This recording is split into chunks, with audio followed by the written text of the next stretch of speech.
Happy Hour is presented by Jet Home Loans. And now, a guy who needs no introduction. Thank you very much and welcome in. My name's J.P. Shadrick. It's Jaguars Happy Hour. It is Victory Monday, and we've got a busy 2 hours ahead coming up. Pete Prisco for now. Tony Boselli at some point. We'll hear from the Hall of Famer. Jaguars 27, Raiders 20, the final yesterday at the bank. Plenty of Fanatics fan questions coming up in the second hour. We'll go around the National Football League as well on a busy weekend. And the Jaguars got it done. They snapped a 5-game losing skid yesterday, rallying from a 17-0 deficit to get it done. The Jags defense pitched a second-half shutout, and Lawrence was efficient, certainly in the second half. He only missed one pass the entire third and fourth quarter combined. Etienne grinding out yards still. And the Jags got a team win. Doug Peterson after the ball game on the improvement that came. You don't want to put too much emphasis on wins and losses, but this is a step in the right direction. You know, we've been really close, as you guys know, over the course of the season, and you know, it's great to see our team finish. It's great to see our defense finish offensively in the second half, make plays. I mean, it's just special teams, the great return to start the second half. It's all steps in the right direction, right? And it's something now that we can build upon. Guys have that feeling, kind of the taste in their mouth, and we just got to capitalize and keep improving.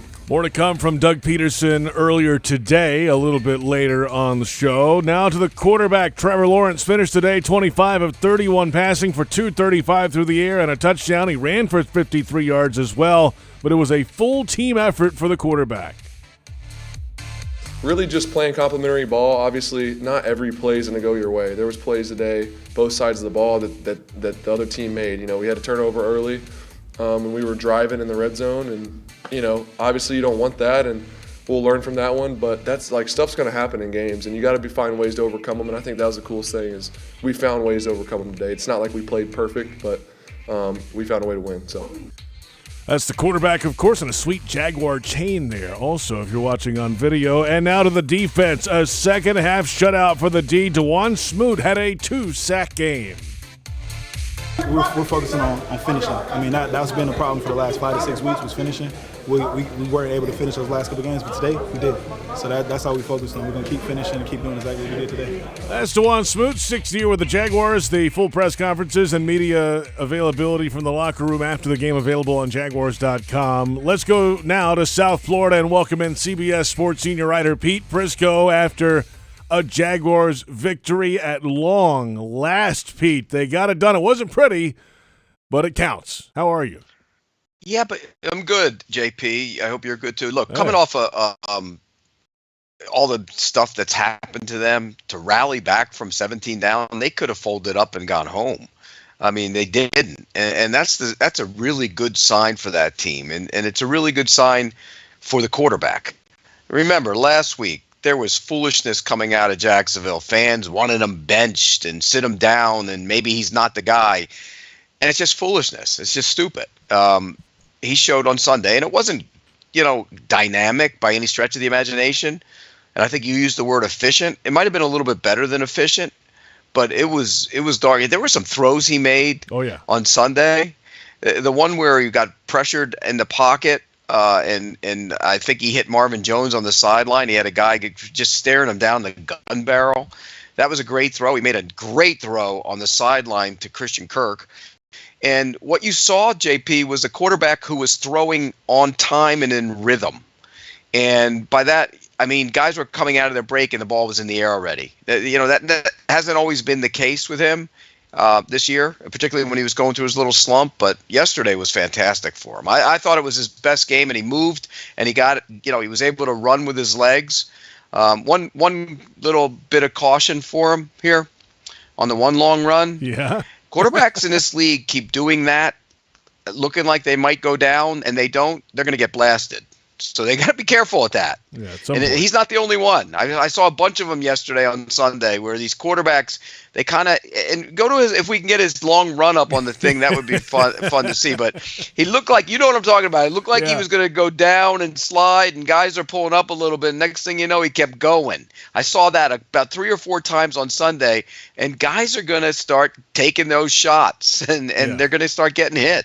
It's worth I mean, that there it is right here. It worked Look. out. We're watching on Jaguars.com. He right there. He looks like he let up. And they let up on him. He covered the ball up like he was going to dive forward a little bit, maybe leaning. Right. Hey, at some point he'll take a lick and maybe not do that anymore.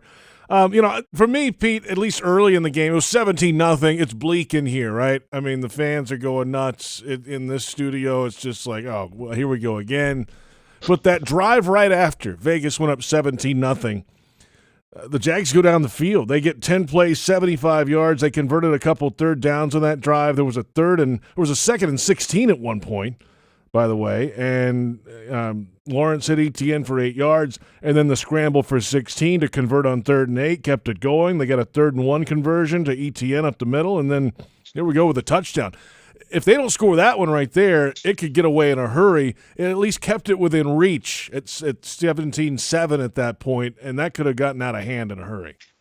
You know, it was weird. It was 17-0 though, JP, and there was a bust in the secondary. On the one long touchdown to Adams, it was kind of a cool play. Oh, where yeah, he slow played it. We and talked about it was like your uncle on Thanksgiving drawing up a play in the yard, like fake the end around, put it on my hip. Oh, I'm going to throw it to the open guy. That's what it felt like. Right, and Cisco got turned around and fell over, and it was wide open. And then the one touchdown, the other touchdown, Tyson Campbell was right there. He's got, again, that's ball skills. He got to turn around and make the play on that ball, but he was right there. It was good coverage.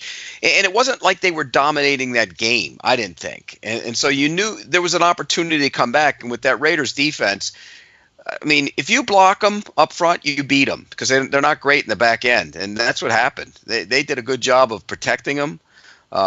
Crosby had a couple pressures, but it wasn't great. Chandler Jones and those guys, they didn't do a lot at all. So I thought they had a chance to come back, but coming back from 17-0, I don't care who you're playing. That's a big deal for a young team. That's the kind of game we kept saying. There's got to be one where you learn how to win.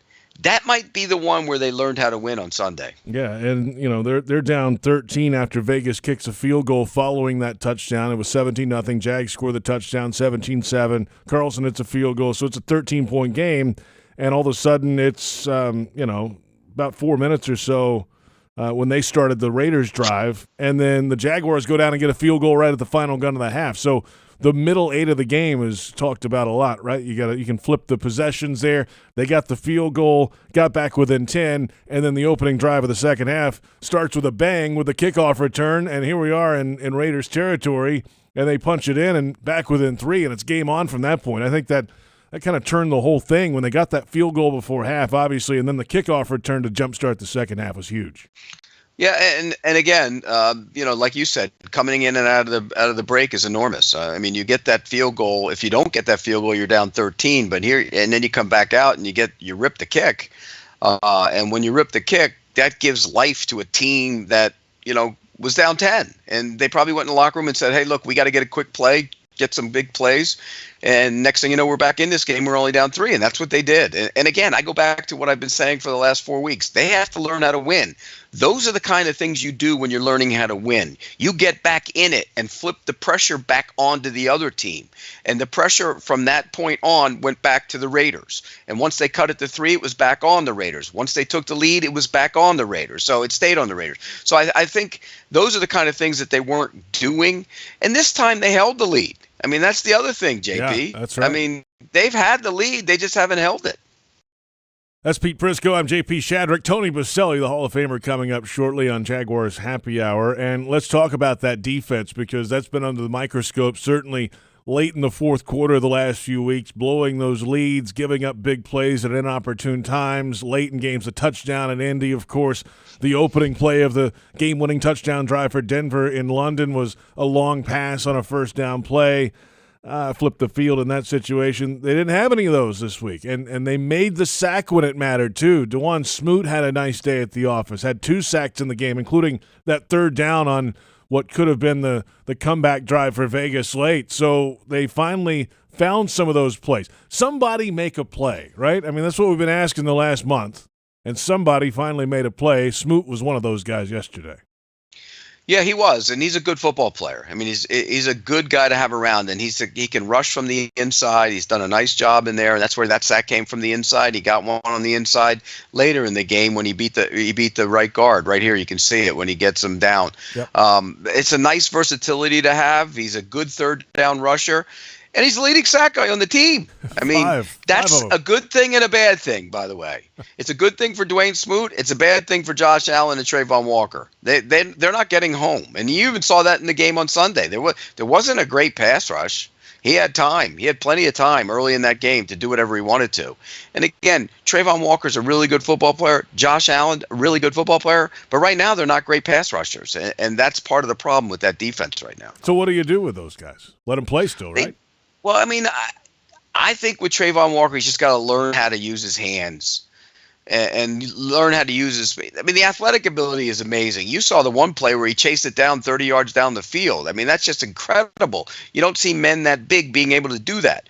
But then you put on the tape, and I watched it, this afternoon, and you see him running smack dab, and Tony says it all the time. He knows because he played the position. Smack dab into the center of the 2 numbers on Colton Miller time and time again. All day he did that. And you got to, get at, once in a while you can do that. But when you get into the middle of them, you got to get your hands off of them and swim through them and use your moves and develop some moves. And he doesn't have them right now. And, they're going to come because he's too good an athletic player and he's too tough. He's a physical kid. They will come. He will ultimately be a really good pass rusher. I don't know if he's ever going to be an explosive, edge, dynamic pass rusher, but he's going to be a good one because he has all the tools to do it. He just hasn't learned how to do it yet. As for Josh Allen's another one. He's getting some pressures, but they're not getting him on the ground. And he's a good football player. They both hold the point in the run game. They're both good against the run. They both get, push in the pocket. They're just not getting the quarterback on the ground. But they look like they're going to start coming. And this might not be a bad week for that to happen for those 2 guys, by the way, considering who you play this week in Kansas City. Yeah, pressure would be key in this game, and don't let him get out of the pocket either. Then do all that stuff that he does down the field. Yeah, keep him contained. That's part of the difficulty of rushing him, which is why, and we saw that on Sunday night, is you got to get pressure inside and hope your outside guys can hold him inside. There were times on Sunday night where they didn't do it. I mean, he threw for 450 yards and got outside the pocket and ran for 60. You got to keep him in there, and if you keep him in there, then you have a chance to get some inside pressure. But that's spinning it forward. But the whole season it's been that way. Those 2 guys have not got the quarterback on the ground enough. Did he throw it 68 times last night? Yeah, right. That's amazing. Yeah. It's like he's back at Texas Tech or something. That's unbelievable. It was incredible. Well, they were behind the whole game, right. and then that's who they are. They got to throw the ball around, and they found a way to win that game. And but I'll tell you what, Jacksonville has the same type of tough, physical, big team that could bother him. That up front. They're not dynamic pass rushers, but they're big, tough guys, and they can rush from the interior. So it'll be interesting to see what they do, but still not getting the quarterback on the ground enough, JP, for my liking. I don't know. It feels like you're warming up to next week's game is what it sounds like to me, Pete, already. Sounds like you're, I think that your glass is half full on this Monday. No, but imagine if they had won a few of those games, though, that they blew those leads on. I mean, they would be – Tony might have been right. They might have flexed that damn game. You know what's funny, though? It is the A broadcast crew for CBS calling the game this week. Nance and Romo are on the game, Pete. How about that? But it didn't get flexed to Sunday night like Tony said, so he can't take credit for that. No, Nance and Romo, they're going to do the game. So yeah, it's good. It's good for Jacksonville. That's good exposure for them, to be able to do that kind of game. And hey, go win one. the division Right isn't there. over. Oh, far from it. Tennessee's 5-3 now, and you start winning Yeah. a couple games here or there, and hey, get to And you play December. them twice. And you Yes. Play them twice. Go win some games. Sounds like if you go to Kansas City and win and go to your bye week with 4 victories, you'd be happy about that. Sounds like Pete's warming up, folks. I'm telling you, No. he's getting hot. He's getting hot No, on the he's not. Jaguars. No, Yes, he's not. he is. Yes, he is. You know who else is hot on the Jaguars? It's Tony Boselli. We're out to him. He's had a heck of a day. We'll hear from the Hall of Famer coming up in just a little bit later. Of course, in the second hour, the Fanatics fan questions will go around the NFL. Plenty to get to. We are basking in the glow of a Jaguars victory over the Raiders, 27-20. The final score yesterday here at the bank. We'll return with more offensive talk. An efficient offense yesterday, certainly in the second half, in a rally. Down 17-0. The Jaguars fought back to win it 27-20. PRI Productions, the official event production company of the Jags, has everything you need to bring your next idea to life. Visit PRIProductions.com.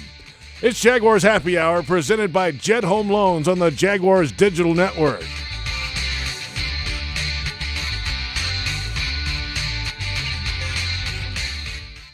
Hey Jags fans, Brian Sexton for Dreamfinders Homes. In a complex housing market, do decisions on the biggest purchase of your life stress you out? At Dreamfinders Homes, they can build the home of your dreams in one of their many communities in Northeast Florida. With a mortgage company in-house, they're here to assist you throughout the entire process. Choose from their wide range of single-family homes or townhomes from the 300,000s. Dreamfinders Homes specializes in homes built to fit your lifestyle. Call 904-590-2545 or visit dreamfindershomes.com. The Land Rover Defender story began with the simple thought of creating an exceptionally capable off-road vehicle, becoming the go-anywhere, do-anything all-terrain machine. Today, there's a new Land Rover Defender, the toughest and most advanced Land Rover vehicle ever. From the beginning, Land Rover knew the new Defender was capable of great things. Motor Trend's 2021 SUV of the Year is just the latest example. Test drive the new Land Rover Defender today at Land Rover Jacksonville on Atlantic Boulevard, or go to LandRoverJacksonville.com. Land Rover, above and beyond. Jaguars fans are gearing up and saving big at Fanatics.com, the world's largest collection of officially licensed fan gear from all the leagues, teams, and Jaguars players you love. Shop the most trusted brands, exclusive designs by Fanatics, and autographed collectibles from today's biggest stars. Join Fanatics Rewards today and earn fan cash on every purchase. Shop now and get today's special offer. Fanatics.com, officially licensed everything. Thinking about your favorite whiskey or whiskey-based cocktail for this weekend's party or tailgate? Us too. While you're out shopping for supplies, don't forget to pick up a bottle of the 2022 Jaguars whiskey available at most local Jacksonville liquor stores. Not leaving the couch this weekend? No problem. You can also order a bottle online at citrusdistillersonline.com. Every bottle is made locally here in Duval. Frank Frangie here. When you want barbecue in Jacksonville, you want Bono's Pit Barbecue. You can find Bono's locations all around town and on game day at TIAA Bank Field, because Bono's is the official barbecue of the Jacksonville Jaguars. Bono's is currently expanding its brand with franchise opportunities throughout the Southeast and beyond. Over 70 years of authentic Southern pit barbecue and owning your own business are a great combo. Go to bonosbarbq.com to learn more or call 904-880-8310 today. And remember, if you don't see a pit, it ain't legit. Reconnect with the best version of you at Amara Med Spa, Northeast Florida's premier luxury medical spa, located in Ponte Vedra, Town Center, Avondale, St. Augustine, and Fernandina. With the most advanced injectors, estheticians, and technology, Amara Med Spa is redefining beauty. Offering services such as Botox and filler, M-Sculpt Neo, painless laser hair removal, and advanced skincare treatments. Visit theamaramedspa.com and book a complimentary consultation today.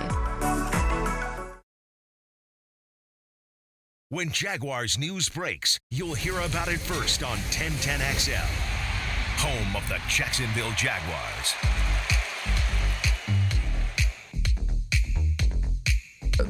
Some of the guys in the field, some of the Raiders guys are like, man, why you gotta get the ball out so fast? Like I've had to learn the hard way, So I've learned my lessons. That's still a lot more I'm gonna learn years to come and games to come. All those things. It's a growing experience, but I think just for my confidence, for the team's confidence, just for us to be able to bounce back as a whole and go and win this game, especially under the circumstances that we were in early.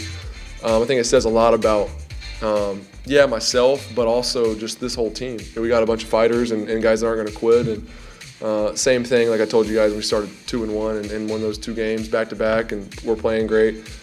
It doesn't really matter what other people say. It's always about us, and that's what Coach has been saying to us. And obviously, we've had some ups and downs this season, but it's a long season. So, we're just looking forward to being able to, hopefully ride this momentum and use this juice this week. Obviously, we got a big game in Kansas City. Great challenge for us. So we'll enjoy it today, and we'll get back to work tomorrow. Back to work. That's the quarterback, Trevor Lawrence, and welcome back. It's Jaguars Happy Hour, and for 9 years, Dreamfinders Homes has been proud to call themselves the official home builder of the Jacksonville Jaguars. Visit dreamfindershomes.com for all the available inventory, and go Jags. It's Jaguars Happy Hour. J.P. Shadrick, Pete Prisco are on 1010XL. AM, Jaguars.com, Jag social media, Twitter, Facebook, and YouTube, and also on Twitter at JP Shadrick, at Prisco CBS. We head to New Orleans, Louisiana, and that blur you saw driving through the states of Alabama and Mississippi today, and Louisiana, was the Hall of Fame left tackle Tony Boselli making his way to the Superdome for Monday Night Football. You've arrived in the Big Easy, Tony, in one piece. Good afternoon.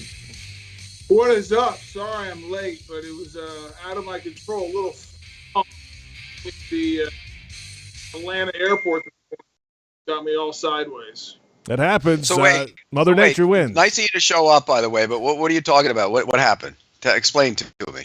So I got on my flight. We had the game yesterday. I'm doing the game in New Orleans tonight. So I got on my flight at 7 a.m. We leave the gate, and the pilot comes over and says, we are stuck on the ground here because there's fog in Atlanta. We're going to be here for an hour. And so we ended up taking off a half hour late instead of an hour, landed, but then we sat on the runway in Atlanta for another 10, 15 minutes. So long story short, I missed my connection to New Orleans, and there was every other flight until 6 p.m. tonight was sold out. So I got a rental car, and I drove from Atlanta to New Orleans, and I just arrived. How long did that take you? 6 hours and 15 minutes, Pete. I took, I stopped, got a coffee in Atlanta right away, and then 4:15 in, I had to go to the bathroom so bad I found a gas station in Mississippi, right on the border of Mississippi and Louisiana, and ran in there. I was like a NASCAR pit stop. Ran in there, took a leak, and got back in the car.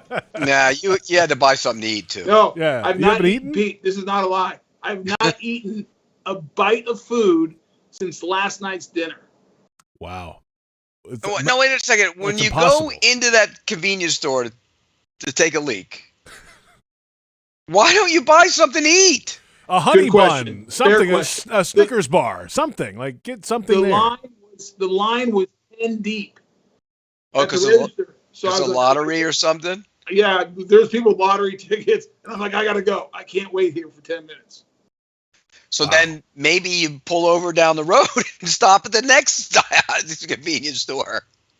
Pete, I was trying to make it here on time, and then you know where the Hyatt is, right, connected right around the block. From the Superdome. It was 50 cars deep to get into the valet. So I was here in time to start the show. Then I had to drive around the block in public park, pay for a meter, carry my bags across the street into the Hyatt. So right now, as of right now, you have nothing in front of you to eat. Nothing. I've had no time. I was going to say, you're starving then. Pete, he looks thinner than normal. I was wondering what was going on. He does look thinner than normal. He does. I mean, you do. Maybe you should go on the fogged-in plain diet every week. It's a good look. Maybe I'll try that. Yeah, that's not bad. Maybe you're starting. I can't imagine the towns you went through. Oh my gosh, it's amazing. It was crazy. It was nuts. That's a drive now from Atlanta to Montgomery to Mobile to through the Mississippi portion there and across the bridge and yeah. See, here's the thing. If you had the gold jacket and your luggage all the time, somebody might have flown you private into New Orleans. Right. Or how about this? Or if you're wearing it in the car and you get pulled over, hey, just show the crest, right? Hall of Fame. I know I'm going 95, but I am a Hall of Famer. Yeah. Come Sir, on, Tony. You got to get that. You got to use that thing to your advantage. Oh, I mean, Pete, what do you want me to do? I had no choice. Oh, man. That's what it is. What happens if you hadn't made the game? Like, for us, we could have dealt with not having you. The ratings would have gone up. But if you didn't make the game you were supposed to do for Westwood 1, what would they have done? I didn't want to find out.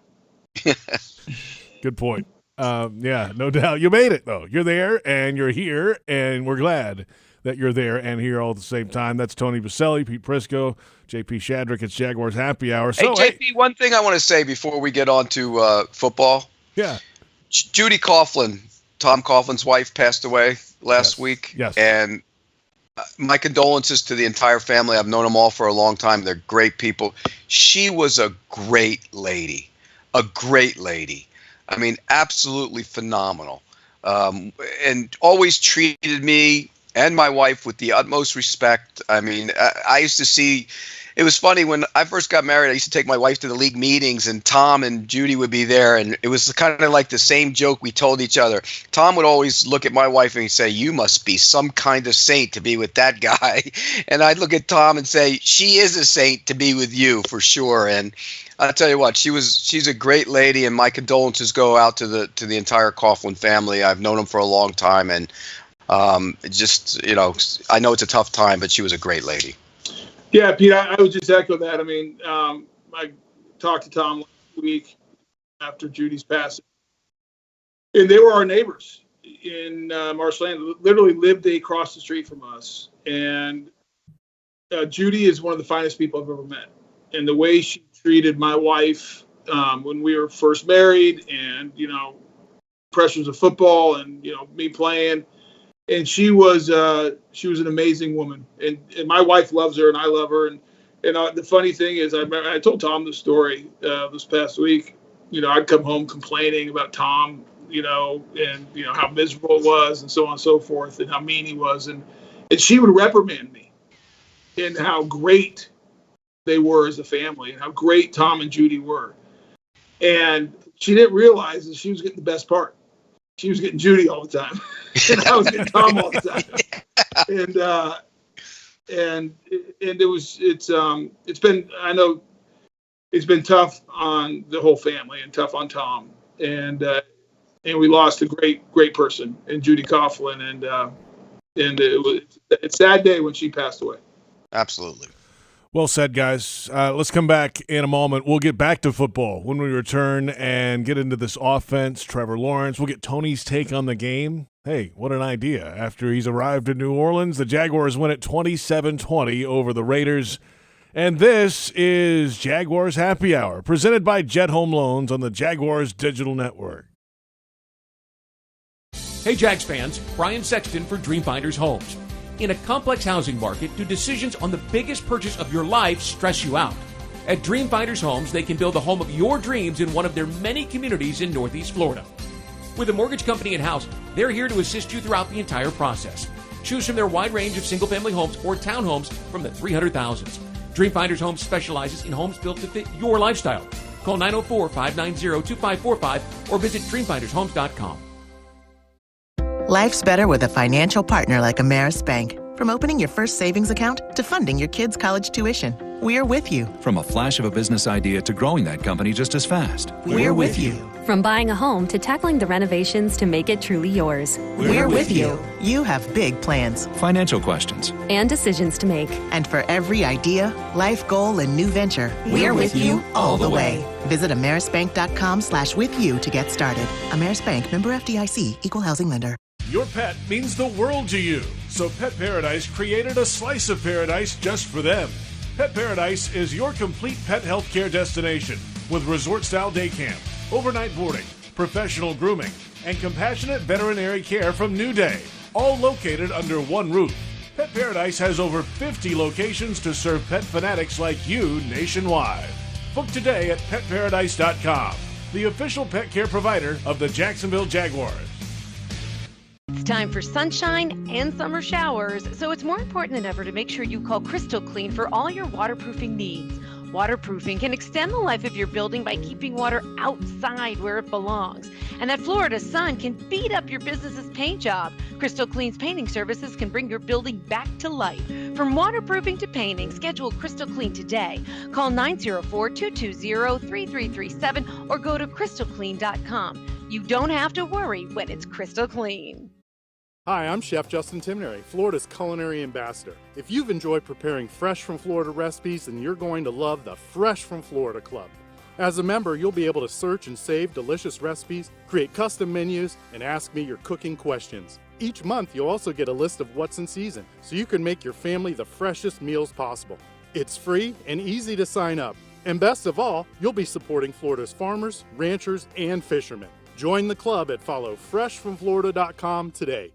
When it comes to water, choose our team, the winning team. Choose CGC Water Treatment. CGC Water Treatment works, and it works for DG too, former Jags QB, David Garrard. If you're not filtering your water, you are the filter. Don't be the filter. Discover the Kinetico difference. Call CGC Water Treatment at 844-CGC-JAGS or visit cgcwater.com. CGC Water Treatment are proud partners of the Jacksonville Jaguars and your local independent Kinetico dealers.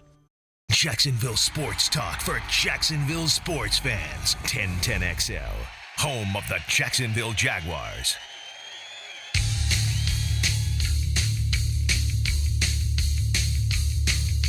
Welcome back. It's Jaguars Happy Hour. It's Monday. The Jaguars have won a football game. They snapped a 5-game losing skid with a 27-20 win over the Raiders yesterday. J.P. Shadrick with Pete Prisco and Tony Boselli basking in the glow of this victory. And Tony joining us now from New Orleans.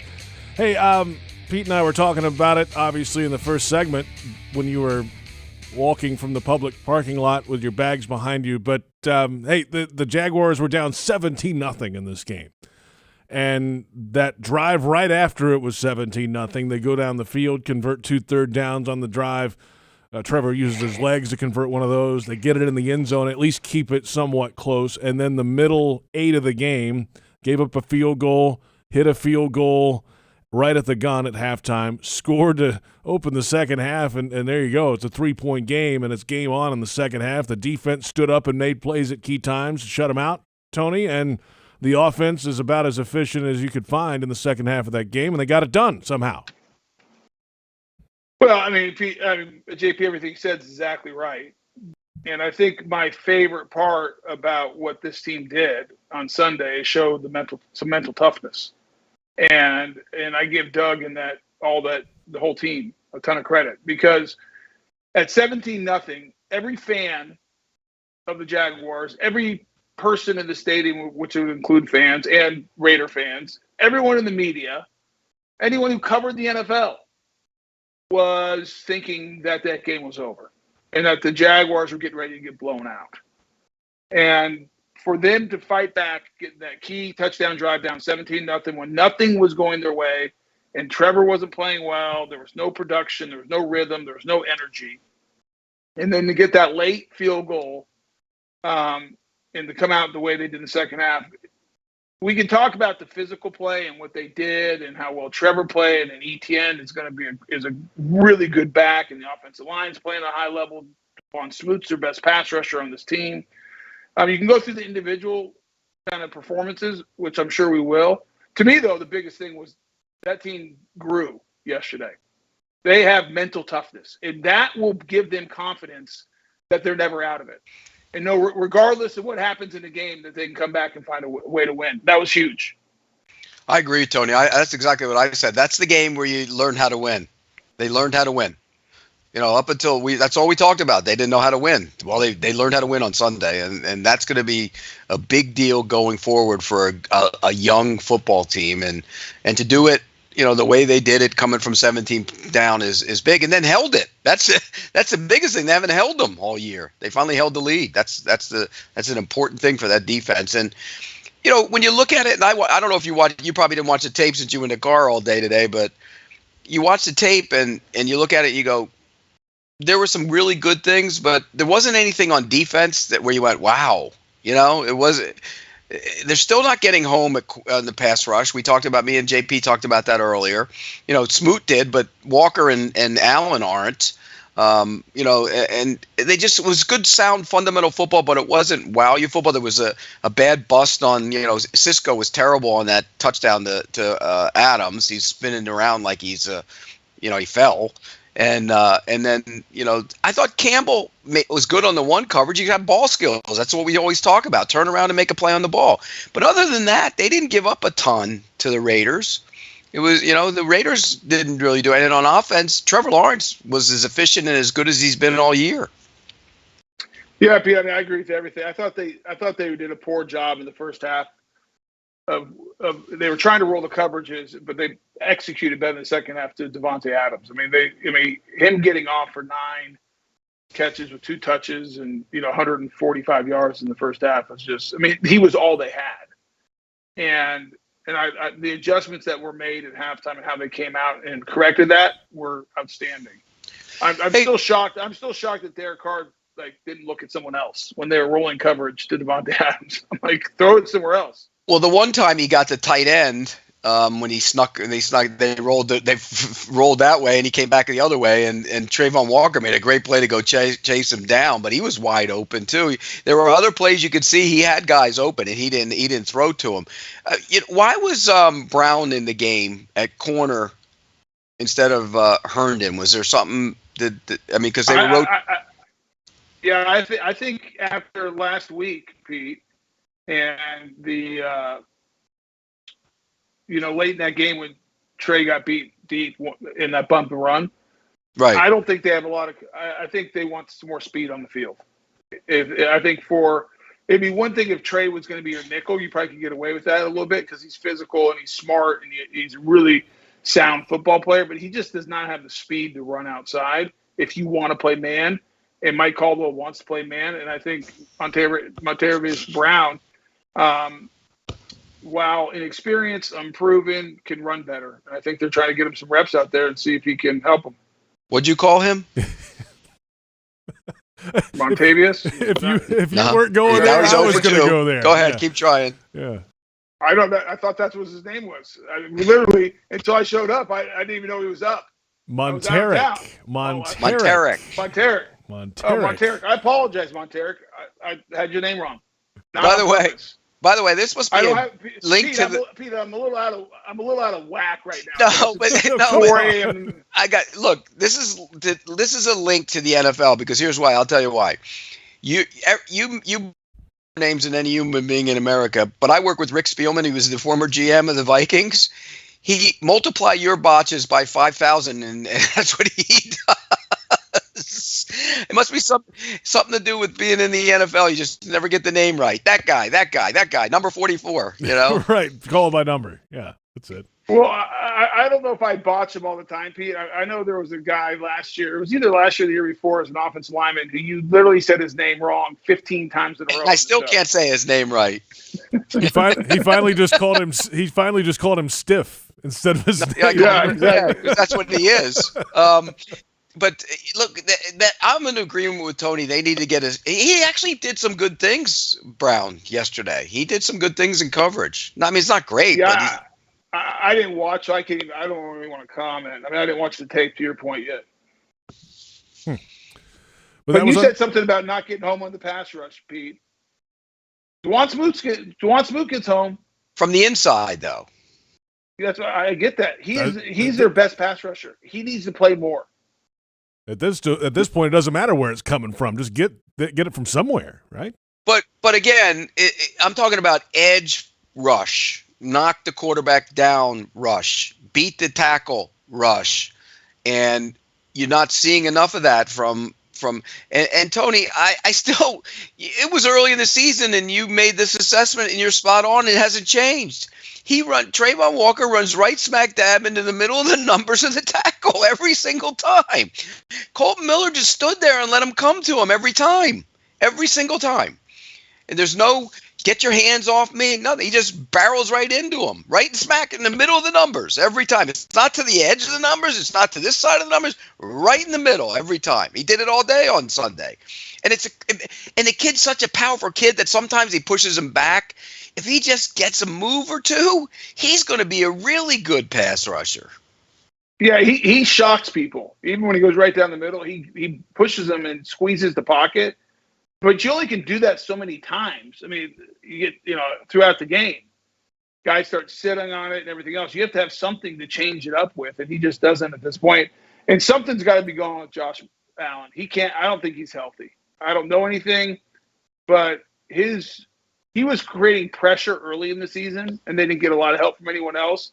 I just don't see him winning much at all, Pete. Now, I didn't watch the tape this week, so. No, he didn't. And that's not a great right tackle over there either. I mean, he should be beating that guy. I think he should have beat the guy last week in Denver. Was the third team left tackle. I just don't. I think he's hurt. Something has to be going on. He's playing. They're both play. That's the thing about it, Tony. And I said this about when you watch them on tape. They're both really good football players. They're tough, physical, and they'll hold up and they'll play the run and everything else. They're just not dynamic as edge rushers. They're just not. Yeah, I don't know. You got to keep playing them. That's how you find out, right? Well, Walker needs to learn the moves, and Tony might be right about Josh Allen because it's not the same guy we saw early in the season. He's just not, and I don't know. And these are tackles he should be beating consistently. And they're just it's a good, sound group of defensive linemen that doesn't. We go back to the Jeffrey Simmons talk. Remember Jeffrey Simmons? They don't have that guy. Somebody who you must, Chris Jones, that guy, you must account for in every play. And when you account for them on every play, it makes everybody else better. They don't have that. That's right. Hey, let's come back in a moment. We'll take a look around the AFC South. And then coming up in the second hour, we will get to your questions, the Fanatics fan questions, and plenty of those after a Jaguars win.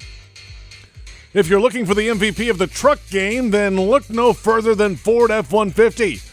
Loaded with impressive capability and designed to dominate work, play, and everything in between, this truck makes tough look easy. Your local Ford dealer, proud partner of the Jacksonville Jaguars. Back with more in a moment. It is Jaguars Happy Hour, presented by Jet Home Loans on the Jaguars Digital Network.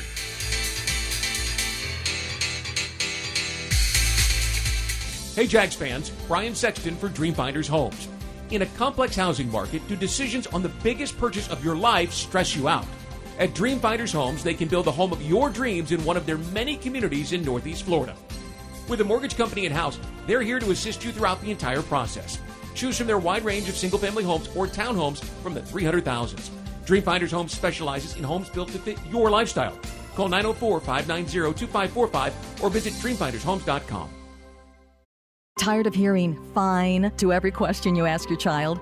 Conversations with a child or teen in your life may sometimes feel one-sided, but they help build the foundation for lifelong mental wellness. Getting started can be difficult, but you don't have to do it alone. Wolfson Children's On Our Sleeves program provides just what you need to spark conversations that have lasting benefits. For free tools and expert advice delivered to your inbox each month, visit wolfsonchildrens.com/onoursleeves. What do you call a group of friends who wear the same jersey for good luck, no matter how old it is, and who support their team through thick and thin, week after week, as if the very season depended on it, while tossing the pigskin and drinking Miller Lite? You call it Miller Time in Jacksonville. Here's to the original light beer. It's Miller Time. Celebrate responsibly. 2022 Miller Brewing Company, Milwaukee, Wisconsin.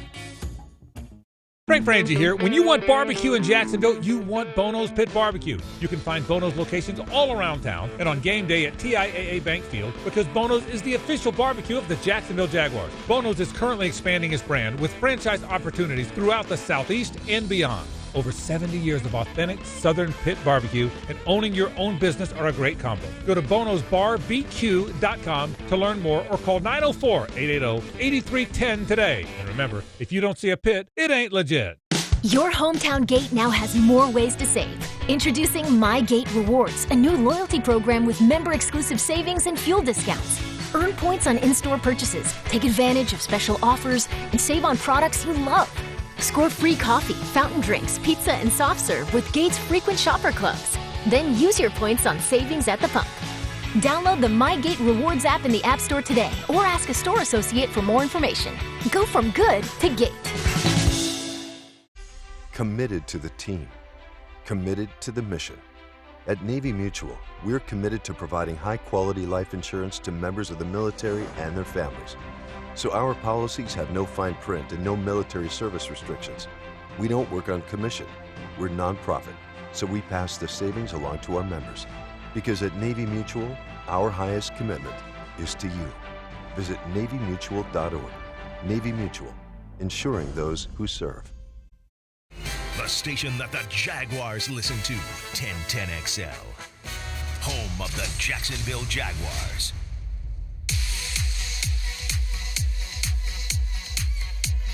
We're back. It's Jaguars Happy Hour. It's Monday, and we're heading into Week 10. J.P. Shadrick, Pete Prisco, Tony Boselli. A look outside TIAA Bank Field if you're watching on Jaguars.com. Jaguars social media, Twitter, Facebook, YouTube. Yes, the time changed, but the sun is still out for now. It's not quite 5 o'clock yet. So a look at the Miller Electric Center under construction. The roof of the grandstand has gone up now, at least the bones of it, and the construction continues. It'll be open for business next summer. The Jaguars will move in ahead of training camp 2023, and what a facility that should be. All right, so the Jaguars coming off a win, of course. Let's go around the AFC South, shall we? And it was a busy weekend in the division, starting with the Texans on Thursday night. They lost to the Eagles 29-17. Davis Mills. Whose dinging is that? Is that Tony's phone? That sounds like Tony's dinging. What is going on down there? What are we doing? I got a lot going on, guys. I got a lot going on. I'm not going to lie to you. It's a lot going on right now. What is that, though? What is going on? It's my computer. Listen, I was supposed to be prepping all day for the game tonight, and I was in a car, so I couldn't. So I'm like trying to look at my screen. I got a lot going on. Be patient. Be patient. I mean, I'm trying to go through the AFC South here, Tony. I mean, what are we doing? This is important. Listen. Okay, if we're going to go through the AFC South, it has to start with Jeff Saturday, head coach of the Indianapolis Colts. That was coming up. Where did that come from? What happened there? I mean, it was inevitable that Frank Reich was getting fired at some point. That. And teams like to get on with the process, but where do you get Jeff Saturday out of the broadcast booth? Well, and I got to imagine if they're bringing him out of the broadcast booth, that means Irsay has promised him some long-term role within the team. He's not going to quit ESPN unless ESPN gave him a leave for 3 months to get through the season until they hire a new coach.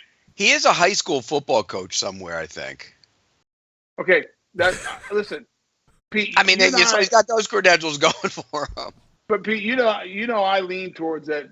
A lot more players could be head coaches. I agree. Than people believe. Now, I don't think they could be coordinators because head coaching and coordinating is two different things. What Doug Peterson does, a head coach and a coordinator, like most guys, you can't do that without training and really. But I actually think certain guys who are players could be head coaches. I mean, look at what Deion Sanders is doing I know it's not the NFL level, but look what he's doing at Jackson State. He's revolutionized that place because he's a natural leader. Deion Sanders is a leader. I think Jeff Saturday's a leader too. It still just shocked me that an owner would do that because typically owners in the NFL are very systematic. They don't like coloring outside the lines. This is how everyone becomes a head coach. You work your way up, you become a coordinator, then you get in the queue, and then you get your chance to be a head coach. Same with GMs. You got to be a scout first, personnel. That's kind of the traditional path. You rarely see owners departure from the status quo like Jim Irsay did today, naming Jeff Saturday interim head coach of the Indianapolis Colts. It's crazy. Well, you remember the Texans were almost going to name McCown head coach. I mean, a similar type situation. But here's the thing on what if you're Gus Bradley and you got a coach under Jeff Saturday? I mean, You've been a head coach in this league. You've been around the league for a long time, and now your coach is Jeff Saturday. But I'm with you, Tony. It's not that complicated. If he prepared for it and he knew he was going to be a head coach or whatever, but to be thrown into that role, that's tough to do. You might be familiar with the team, but you don't know those guys at all, and nor do you have any time to get to know them or what they can and can't do. It's odd because of the way it happened, but again, you talk about people color inside the lines. Jimmy Irsay's never inside the lines. No, never. No. That's true. I mean, he's the one who he made them bench Matt Ryan to play Sam Ehlinger. That hasn't worked out. Their offensive line is awful. And, as bad as it's been all year, Tony, I watched the tape today because I always try and find the worst offensive line or the worst players of the week. They were even worse on Sunday against New England. 9 sacks, 10 because one got called back, and they couldn't block anybody. Nobody. And so it's a bad situation. That team stinks. I'll say this. I'm rooting hard for Jeff Saturday. I want him to have success. It can't be any worse than it's been, though. No, I want him to have success. I want, at the end of the year, Jim Irsay to go, I got to hire this guy as my head coach. You think that'll happen? I don't know. I didn't think this would happen, so what do I know? I don't know. I'm just telling you what I hope. I mean, next thing you know, he's going to bring Peyton on to be the GM. By the way, he'd be a really good GM. You never know. I don't think Peyton wants to work that hard. I think Peyton wants to. Not until his kids are grown. Yeah. No. Right. And I think Peyton would be outstanding at it, by the way. I always say there's 2 guys that knew the players in the league as well as anybody I've ever been around. One, and I'm not going to say that, Boselli, and the other one was Peyton Manning. When you were playing, you knew who everybody was on everybody else's team. Peyton Manning knew it even more. 2 of the best. Now you're both in the media. That's what happens. It's a natural progression that way.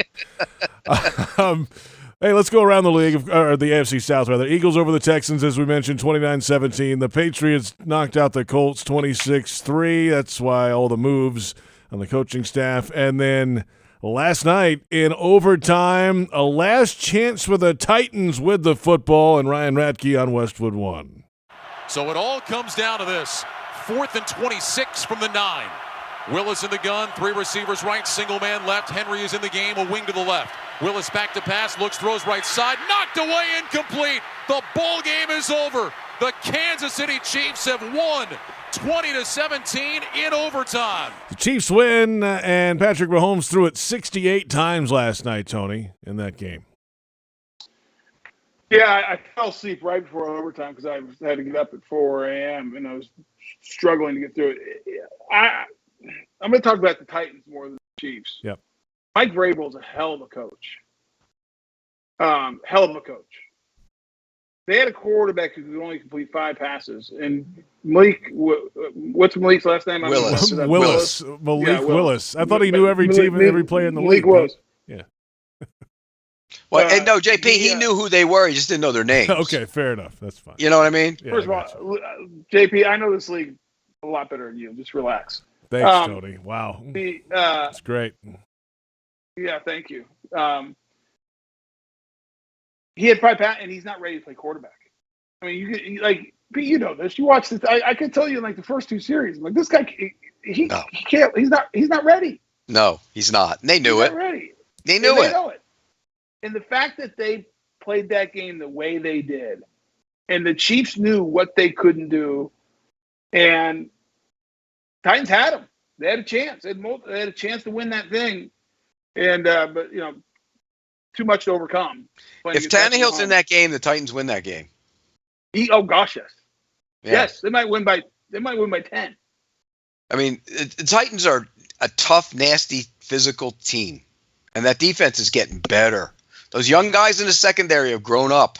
They're getting better. I was so impressed watching that game last night, Pete. I just was so impressed. You can have nothing but respect for them. You really can't, because they play the game like Vrabel played the game. Violent. The right tough. way. Right. The right way. Right. They're tough and physical. And it's funny because you look at their offensive line across the board, If you took them one by one, you'd say, how the heck are they running the ball? Because they're not good up front. They're average at best. Jacksonville has a better offensive line than Tennessee does. You know what they do, Pete? They finish. They are physical, and like every play matters. Like there's an urgency about that offensive line. And yeah, they're not as talented as other offensive lines. I agree with that. But the production speaks for itself. And there is an urgency of how they play. Yeah, they're tough. Let's take a look at the AFC South standings after this weekend now and see if it matches up with the power rankings for Tony and Pete. Of course, Tennessee at the top, 5-3, Indy 3-5-1, but fading fast, and Jacksonville 3-6. Houston at the bottom, 1-6-1. What do you got, guys? Same as the chalk here? No, I got Tennessee, Jacksonville, Houston, Indianapolis is last. No, you can't put Indianapolis last. Come on. It's chaos, Pete. Pete, you and I both know that's going one or two ways. They're going to rally a little bit and win a few games. But Houston has already gone the other way. Houston's in the other way. It's Tennessee, Jacksonville, Indy, and the Texans. That's the way it is. But you know what? Indy and the Texans are bad teams. That's why when you go back in that season and you look, the shutout of Indianapolis looked like it was a great deal. It really wasn't that big a deal. But the loss to them up there is terrible. It's terrible. Terrible loss. Never lost that game. The three losses that should not be on your right now are Denver, Houston, and Indy. Those three. No business losing those three teams. No, because Washington was the first game, so anything can happen in the first game. But those other three games, so think about it. If they win those three games, they're in the playoffs right now. Yeah, they're 6-3 instead of 3-6. Yeah. But they're not done. They're not done. They got 2 games with Tennessee. And they have the big one that they almost flexed out on Sunday night this week coming up against Kansas City. But you know what? JP made a good point, though, Tony. It's Nance and Romo. Yeah. I told you. It's close to a flex. That's not close to a flex. Okay. No, it's not. Yeah. But, Pete, if it would have worked the way I said, it would have been flexed. Yeah, maybe. Hey, we'll come back, and the second hour of Jaguars Happy Hour coming up. Your social media questions, plenty ahead, of course, from Tony and Pete after a Jaguars win. This is Jaguars Happy Hour on the Jaguars Digital Network.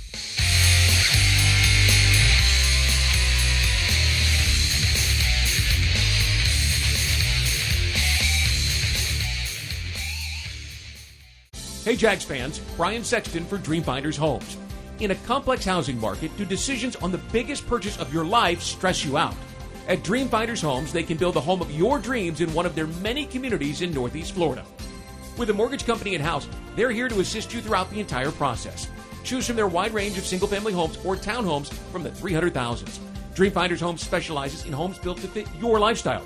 Call 904-590-2545 or visit dreamfindershomes.com. At most sandwich places, asking for more of something is just part of the drill. But what if you never had to ask for more? What if more was just a given? At Daly's, more is what our sandwiches are built on.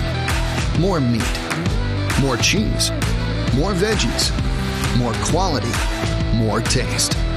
All for a price that's anything but more. Sandwiches from Dash, made fresh. Daly's. It's football season, and time to take your game to the next level with a Ford F-150 truck. Light up your tailgate with an available Pro Power onboard generator. And with an available 3.5-liter EcoBoost engine, you can tow just about anything you need to rule the stadium lot. Ford F-150, part of the F-Series lineup that have been the best-selling pickups for 45 straight years. Get to your local Ford store today. Proud sponsor of your Jacksonville Jaguars. Reconnect with the best version of you at Amara Med Spa, Northeast Florida's premier luxury medical spa, located in Ponte Vedra, Town Center, Avondale, St. Augustine, and Fernandina.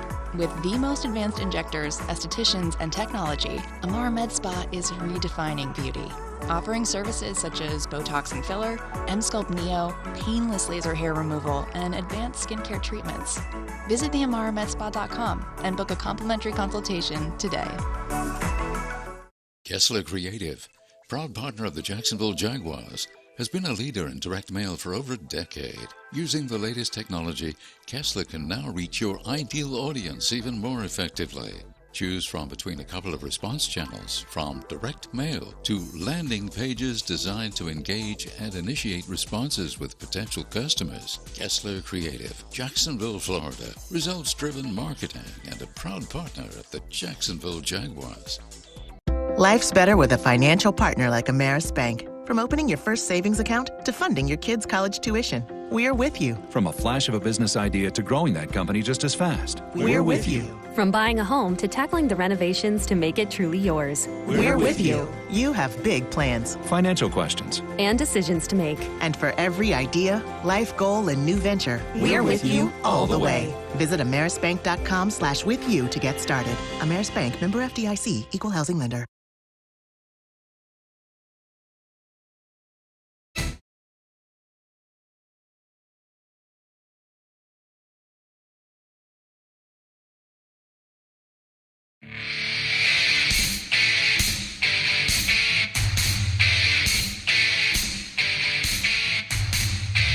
We don't have time to relish in victories, and we don't have time to relish in defeat. And it's on to the next one. Onward and upward. And that's that's my task, my job as head coach, to make sure the guys stay focused that way and stay centered, stay grounded.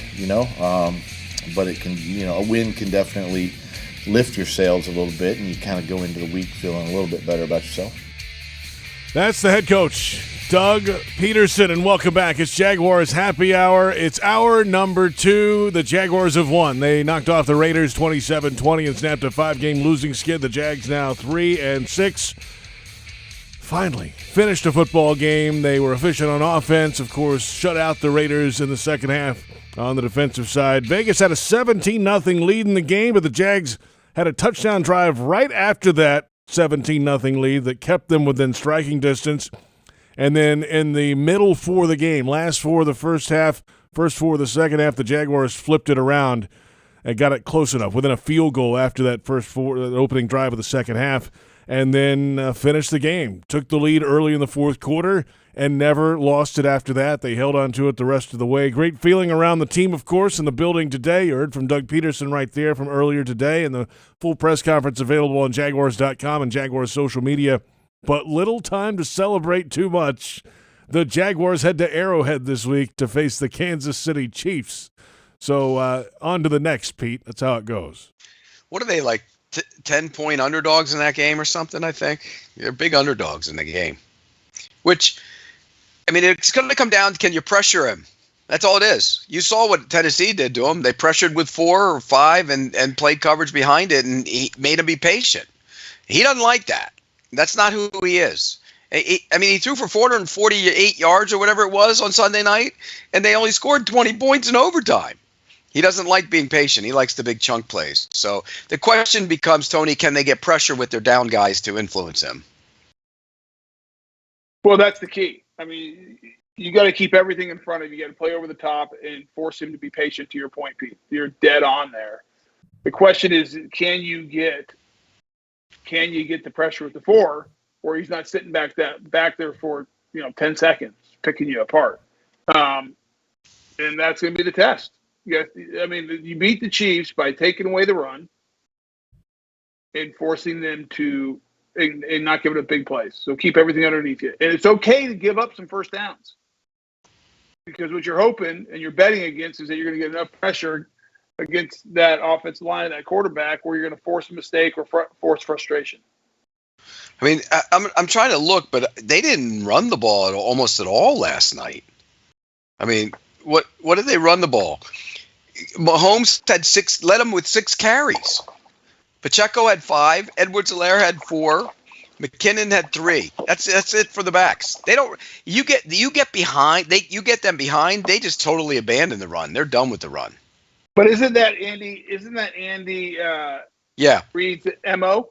Yep. I mean, that's what he's done his whole career. I mean, if you're going to criticize a Hall of Fame coach, that's I don't criticize him, because here's the way I look at it, Tony. If I'm defending them and they're running the ball, I'm okay with that. Yeah, better than the guy Right? throwing it around on you, right, all day. Yeah, I'd rather them run the ball. If I'm playing defense, go ahead, Andy, run the ball. I'd like to see you improve your running game against me this week, because I don't want that other guy slinging it around. And his receivers are starting to play better. Smith-Schuster's playing better. They don't have Tyreek Hill, so it's a different offense, but they can still score. How did Tony play last night? Kadarius Toney debut. He couple plays early. He's probably just nothing jumped out though. No, but his head's in the playbook. Probably he probably spinning. I mean, he's got talent. He's got real talent. If he gets everything straightened out, he's gonna help them. The work ethic is the number one thing with him, supposedly. We'll see what happens. The Chiefs coming up next week. The Jaguars head out to Kansas City to face the Chiefs in week number 10 coming up after. It's just a relief. It's just a nice feeling around here today, Tony, that, a little exhale, got the win, snapped the skid. If they didn't get it yesterday, obviously this is a tough game this week in Kansas City because of that team. Bye week, and then Baltimore's coming up down the stretch. The schedule is tough. Obviously, every week's tough. It's the NFL. But the way they were rolling down that skid, it was good to get it stopped yesterday, Tony. By the way, Tony, real quick, the Giants game is another one they should have won. Yeah, no, they should have, but that's also a team with a good record, playing good football, knows how to win. So I'm like, okay, that's a coin flip going back and forth. Right. Yes, the way it played out, you should have won, but you had no business losing to the Broncos, the Texans, or the Colts. By the way, what was the feeling like, A, in that booth, B, in that stadium when they were down 17-0? Oh, dude, I thought it was I'm like, are you kidding me? This could if this goes on the current trajectory. And by the way, we all forget about when it was, I can't remember if it was 17-7 or 14-0. When he misses the wide open fullback or wide open Amir, the tailback that we had lost, and he underthrew it so Mumu could catch up. If he throws it early and on time, or even as late as he was, throws it with enough air under it, that's a touchdown. It could have been 20. That would have been 21. I think it would have been 21-7. Nothing. Had Jacksonville scored already? It would have been 24-7 then. It was 17-7. It was, you're right, 21-7. It would have been 21-7, and then the field goal, extra field goal. Yeah, I mean. Isn't that right, JP? It was why was Muma in the game, by the way? So it was at this point, just to get it straight, it was 17-7, and it was a 3rd and 3 at the Jaguars 20. Yeah, so it would have been 24-7. Incomplete deep left to Abdullah Muma in coverage. Yeah, that would have been the end of it. Carlson hit the 38-yarder. Yep. That's it. Why was he in the game? Because I don't know this. Because I don't think Devin Lloyd's been playing great. He's not been playing great. But you put him in for 3 plays? What does that do? He played more than that. No, I looked at his snap count. He had him for 3 or 4 plays or something. Muma? Sure about that? Hang on. Let's double check that. Let's do a little homework. Confirm that. That seems wrong. Stand by. The crack research staff here will take a look real quick. And Muma in the game yesterday played 5 snaps out of 59 on defense. 8%. Yeah. See? Wow. See, you better learn to watch the game closer. Yeah, I thought you knew the league. I watched it closer. Look, he's getting all mad today. Thought you knew the league, Tony. Thought you knew the league. Tony, just ask me. I'll do your prep work for you for the Saints because I watched their tape last week. I can tell you all about their team. I already watched the tape. I'm just need some little nuggets. That's all I'm looking for now. Before we move on, the Saints look like when they played the Raiders, they had 13 guys on defense on the field, didn't they? It's unreal. Well, the Raiders were all sick that week, weren't they? So they say. I mean, listen. Let's talk about the Raiders just briefly. That's a team that's. You think Mark Davis is going? Where's Rich Bisaccia? Yeah, right. Why did I get rid of Rich Bisaccia? The most amazing stat ever. I'm going to mess up the right dates, but I think since 1960 to this year, they'd only given up 3 or 5 17-point leads. This year alone, Josh McDaniels has given up 3. And by the way, if you look at Josh McDaniels' record after starting 6-0 at Denver, it's like atrocious. What about Waller getting the money and now all of a sudden the hamstring hurts every week? No comment. I mean, come on, guys, you got to play. That their offensive line isn't very good either. That's why I thought you saw them last week against New Orleans. They just dominated them. Yeah, but they looked better before that New Orleans game. Yeah, I don't know. I just Jacksonville's got to get better at rushing the passer. First and foremost, the edge guys have to be better at rushing the passer. If you could pick any player right now, if you had the first overall pick, which I'm not doing draft talk, but would you go find the best pass rusher in the draft? Well, I think about it. Wouldn't you? I mean, you could play Walker inside on third down. Well, I mean, your decision at the end of the year is you either hope that Trayvon Walker, Josh Allen are going to develop, and this was just a learning year, or you got to go find a pass rusher. Well, but again, you're not giving up on Trayvon Walker. Are you giving up on Josh Allen? Are you giving up on Josh Allen? That's the question. I'm not right now, but as his play right now, if it mandated you give him a long-term contract or you don't, would you give him one? Right now, I'd say you're going to play in your 5th year. I'll wait. Right, I'm waiting. I'm not giving it to him now. I'd wait. I mean, now if he goes and gets 8 sacks in the second half of the season, I'm going to give it to you. I mean, but you got to get that quarterback on the ground. Well, I also want to be clear. We don't know if there is an injury issue. If he has something. Well, if there is, they need to say it. I agree with you. I have no idea if there is or not, Pete. I'm just saying it does not look like the Josh Allen from the beginning of the year. If there's not, that's even more concerning. I agree. Pete, note the date of November 7th when Tony started talking about the draft. Just saying. No, it's not. I wasn't talking about the draft. I'm talking. Yeah, he did. You brought it up. I'm not. No, it's not the draft. I mean, I'll change it. If you had an unlimited checkbook, or I'll say it this way: which they don't. Which position would you trade your first rounder for next year? What veteran position would you trade for? You had to go get a guy. I'm saying I'd give up my first round pick. I'd give up my first round pick and something else for Brian Burns. But that's my point. Pete, I'm asking you: are you identifying as pass rushers the biggest weakness of this entire team right now? Yeah, probably. Edge, end game, sack, go home guy is not there right now. He's not there. He's just not. And you expected him to be there by now, did you not?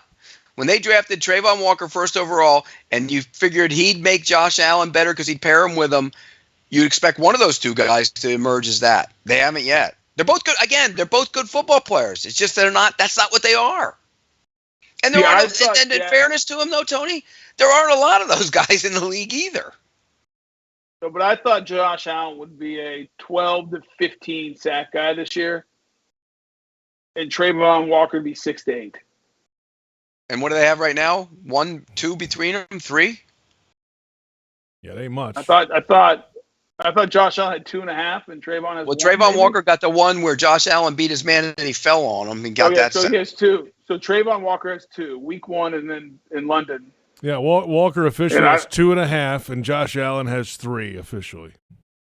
Yeah. Yeah, those numbers should be 6 and 4, or 6 and 5, or 7 and 5. That's what they should be. Well, I think if Josh Allen had 7 or 8 right now, and Trayvon Walker had 2.5, he'd be like, okay, no problem.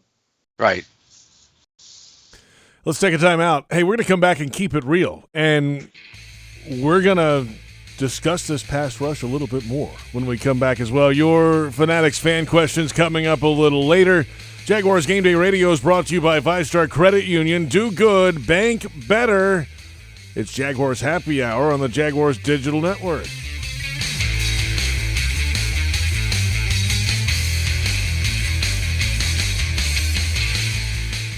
Hey Jags fans, Brian Sexton for Dreamfinders Homes. In a complex housing market, do decisions on the biggest purchase of your life stress you out? At Dreamfinders Homes, they can build the home of your dreams in one of their many communities in Northeast Florida. With a mortgage company in-house, they're here to assist you throughout the entire process. Choose from their wide range of single-family homes or townhomes from the 300,000s.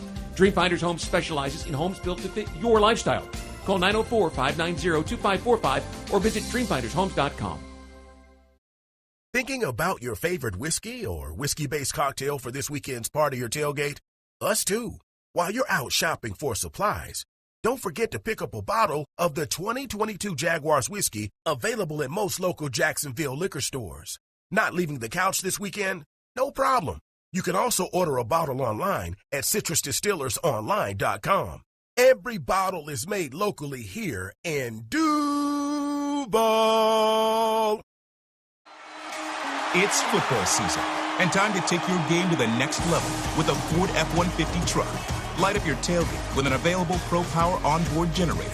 And with an available 3.5-liter EcoBoost engine, you can tow just about anything you need to rule the stadium lot. Ford F-150, part of the F-Series lineup that have been the best-selling pickups for 45 straight years. Get to your local Ford store today. Proud sponsor of your Jacksonville Jaguars. At Tropical Smoothie Cafe, one taste and you're feeling good now, smiling wider now, seeing brighter now, bucket dunking now, namasteing now, popping a wheelie now, living lighter now. You're on Tropic Time now. And on Mondays, try our Jaguars Duval Delight Smoothies for $2.99. And you're roaring louder now, end zone dancing now, sipping spirit now. You're on Tropic Time now at Tropical Smoothie Cafe. At Five Star Credit Union, you inspire them to go the extra mile to meet your financial needs. That's why they offer Jaguars fans more banking options like better rates and no hidden fees. Their team is also dedicated to making the communities they serve stronger, volunteering their time and talents while donating millions to local nonprofits. Five Star Credit Union, FiveStarCU.org. Go Jags! Hi, I'm Chef Justin Timnary, Florida's culinary ambassador. If you've enjoyed preparing fresh from Florida recipes, then you're going to love the Fresh from Florida Club. As a member, you'll be able to search and save delicious recipes, create custom menus, and ask me your cooking questions. Each month, you'll also get a list of what's in season, so you can make your family the freshest meals possible. It's free and easy to sign up. And best of all, you'll be supporting Florida's farmers, ranchers, and fishermen. Join the club at followfreshfromflorida.com today. When Jaguars news breaks, you'll hear about it first on 1010XL, home of the Jacksonville Jaguars. The more you're around him, you understand he's hard to bring down. He's kind of slithery, through the hole when he finds it. Stays low, keeps his pads low, and gets 2 to 3 to 4 extra yards. So. Tough runner, hard runner, and from that standpoint, you would think that. It's a little bit surprising that he can do that, but powerful kid, keeps his legs moving. It's good to see. That's the head coach, Doug Peterson, earlier today. And welcome back. It's Jaguars Happy Hour. Jaguars win. They beat the Raiders 27-20 yesterday in Week 9, and it's on to Kansas City to face the Chiefs next week. J.P. Shadrick, Tony Boselli, Pete Prisco. Jaguars Happy Hour continues in time now for Keeping It Real, presented by Woodbridge by Robert Mondavi. Open up a winner today. Real Ingredients, award-winning wine by Robert Mondavi. And we'll stay on the running back conversation of Doug Peterson there. And the question or commentary today, is Travis Etienne a top 10 running back in the league? And is it sustainable at this pace with him? If you just look at production, yes. If you look at his production in the last 4 weeks, he's one of the best running backs in all of football. It's undeniable. Is it sustainable? Time will tell. He had 28 carries yesterday, if I'm not mistaken. I'm not sure how many if he had any catches. 2. The week before he had 30 touches last week. This past week, the week before he had 24 rushes, I believe, and I think a handful of catches as well. Yep. So you're looking at over. Close to 60 touches in 2 weeks. I don't know I mean, what I worry about there is his can he keep it up? I mean, he's not the biggest man. I mean, you look at like you look at Travis Etienne next to Fred Taylor, and Fred Taylor looks like a guy who can just take a beating and keep going, and Travis Etienne does not.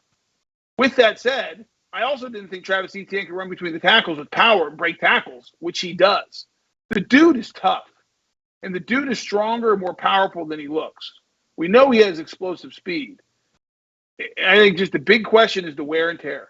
Can he, not many guys are built to have 30 touches a week, Pete. No, that's a lot of touches. And particularly in today's NFL, it's really a lot of touches. Back in the day it wasn't, but it is now. But I don't worry about him between the tackles at all anymore. And I think Doug Peterson made a good point, too. There's certain runners that you don't get square hits on all the time. It's certain, like Derrick Henry's a big back, but you get square hits on him because that's the way he runs. He runs through you. It doesn't bother him, though. No, but hurt him. No, not at all. But this guy, you don't get, like Emmitt Smith, you never got square hits on him, because they're elusiveness in the hole. But I think he takes more big hits than he needs to at his size. He runs a little upright at times for me, Pete. Yeah, he does. He does. And sometimes he tries to turn little runs into like for example, they were in field goal range and he tried to bounce one and nearly lost about 4 yards. You remember that play? And he escaped and he ended up turning it into like a 1 yard run or something on the right side of the field. Sometimes you just got to take what's there and take it. You can't turn everything into a home run. But he's become a really good runner.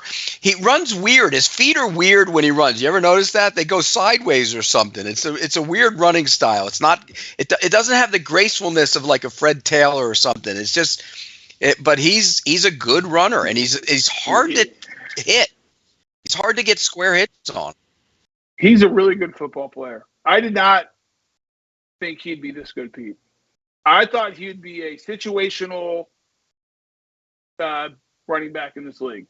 Tough matchups, you put in the slot, you motion him out, you give him, 10 carries a game on, toss cracks and different looks. I did not see him as an every down back, and he is. Credit to him. He is a hell of a player. I didn't either. I mean, I did when let me be honest, because I like the air back. That's what I like. I like Kamara and those kind of guys. So in college, when I watched him, I said he's going to be like that. Then I saw him at a pro day workout down here. They had like a combine and he was standing there. Fred was there that day and Fred was standing close to him. And I looked at the two of them. I said, there's no way. There's no way. And I think the year off actually helped him get his body ready to play in the NFL. You see the difference. He's thicker. He's bigger. He's stronger. Yeah. I don't think he would have had that last year. And so from that standpoint, that might have helped him somewhat. But he's a good runner. Yes, he's one of the best 10 backs in the league right now. All right, there you have it. Keeping It Real, presented by Woodbridge by Robert Mondavi. Open up a winner today. Real Ingredients, award-winning wine by Robert Mondavi. We'll return with the Fanatics fan questions. Busy day on Twitter after a Jaguars win over the Raiders, 27-20 the final. The Jags are now 3-6. They snapped a 5-game losing skid, and it's Jaguars Happy Hour on the Jaguars Digital Network.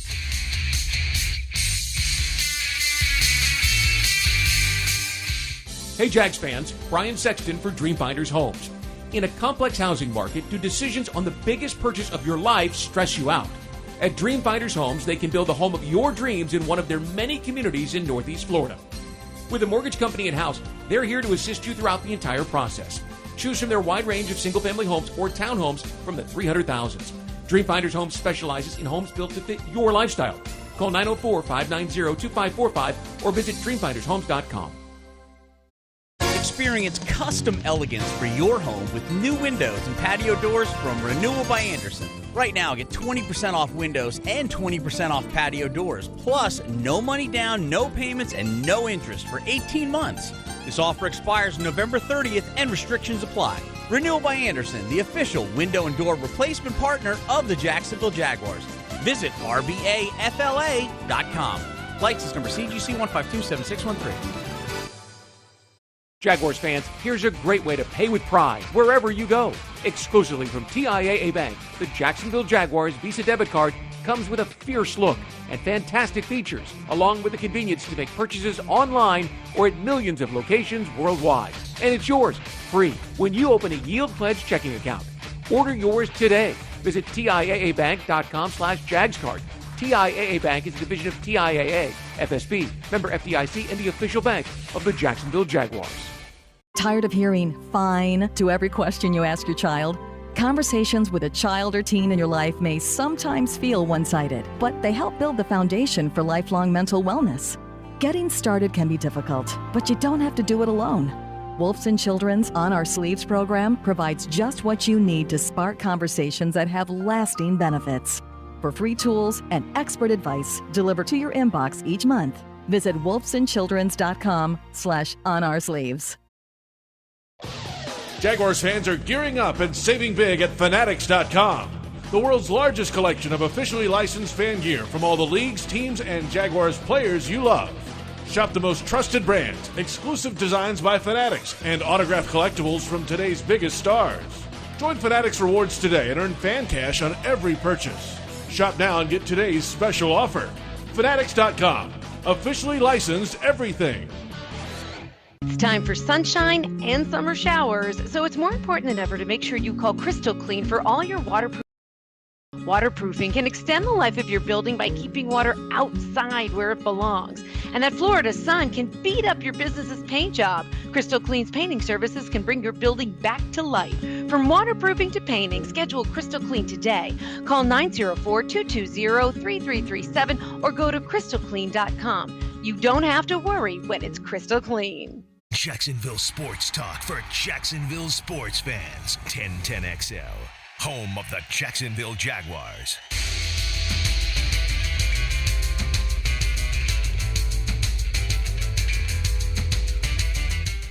Welcome back. It's Jaguars Happy Hour. It's Monday. I'm J.P. Shadrick, and Pete Prisco and Tony Boselli are with us as well. After a Jaguars victory, it's 27-20 over the Raiders. The Jags are down 3-6. We've got people down, Pete, on Twitter, offering Tony travel advice and flight schedules and the like. Thank you very much. Thank you very much. I haven't looked at Twitter because I'm studying during the break the game tonight. I know how to travel. I travel more than anyone else, right, tweeting you. And I can't control when there's fog in Atlanta and every other flight sold out. What he said was there's a 9:30 flight out of Jacksonville direct to New Orleans on Sunday night. I didn't want to leave Sunday night. I just got done doing the game. I had family in town. So what? So you end up in a car for 7 hours driving through Mississippi. He's trying to help you out. You're getting mad at him. Then you get to drive through Sweet Home Alabama. Great. That's fantastic. Come on. There you go. I don't like his attitude. Okay. All right. Fair enough. That leads us into the Fanatics fan questions. Of course, Jaguars fans are gearing up and saving big at Fanatics.com. Shop today and rep your Jags gear on game day and every day. Fanatics.com, officially licensed everything. We put out the cat signal earlier today. Here's the best that we've come up with. Question number 1 at the Josh Hampton. Missed y'all's banter last week. With how Smoot's playing, is there any way they let him have more snaps over Allen or Walker? I would. Who would you play? Who would you play him over? I'm just going to speed the rotation up. They already had a rotation where him and Key came in. Right. And so I'm just lessening the intervals. I think he's a better rusher from the inside, though. Yeah, but I think he's really good on. Yeah, but I've seen some good rushes from the outside too, Pete. So if it's 3rd and 7. Oh, 3rd and 7.